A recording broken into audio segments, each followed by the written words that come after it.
Alden Richards nanghihinayang kapag makaalpas sa kanyang buhay si Catherine Bernardo. Yes, talaga nga naman at dapat na ito ay paghahandaan ng binata. Kaya ayaw ni Alden na mangyayari na magtatagumpay ang kabiguan sa kanilang relasyon ng pretty girl na si Catherine Bernardo.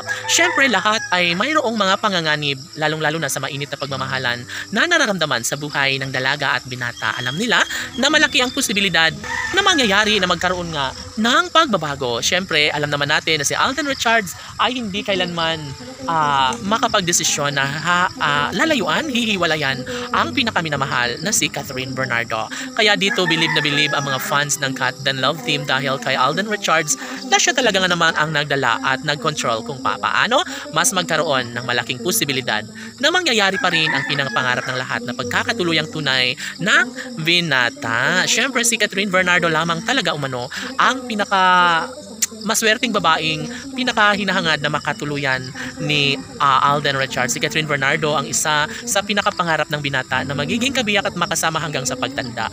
Huy! Siyempre lahat ay mayroong pagbabago, malaking posibilidad ang nararamdaman ng taong bayan na mas magiging happy ang buhay ni Alden Richards lalong-lalo na kapag mangyayari na maisakatuparan ng isa sa kanyang pinakapangarap na magiging kabiyak nga si Catherine Bernardo. Siyempre, lahat ay takot na baka mangyayari na masemplang ang relasyong tunay ni Alden at Catherine. Kaya wag naman sana dahil isa sa malaking panghihinayang ang mararamdaman ng lahat. Siyempre, saksi ang kalangitan sa kanilang tunay na nararamdamang pagmamahal. Hindi basta tuluyang mawasak ang isang relasyon ni Alden at Catherine at mas lalong hindi magkaroon ng malaking posibilidad na mangyayari na sanay ito lamang ang pinakahinihiling ng lahat. Sanay hindi na umano mangyayari pa na makatuluyan ang isang pagbabago, no?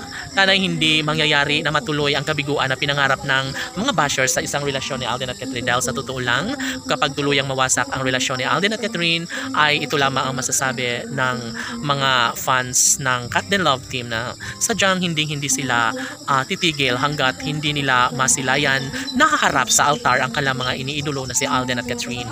Ito umano ang kanilang kaligayahan sa kanilang mga puso at never umano na mangyayari na magtatagumpay ang isang relasyon. Lalo na at hanggang ngayon ay sinasabi na ni Catherine Bernardo na talagang hindi na siya papayag pa na magiging malungkot.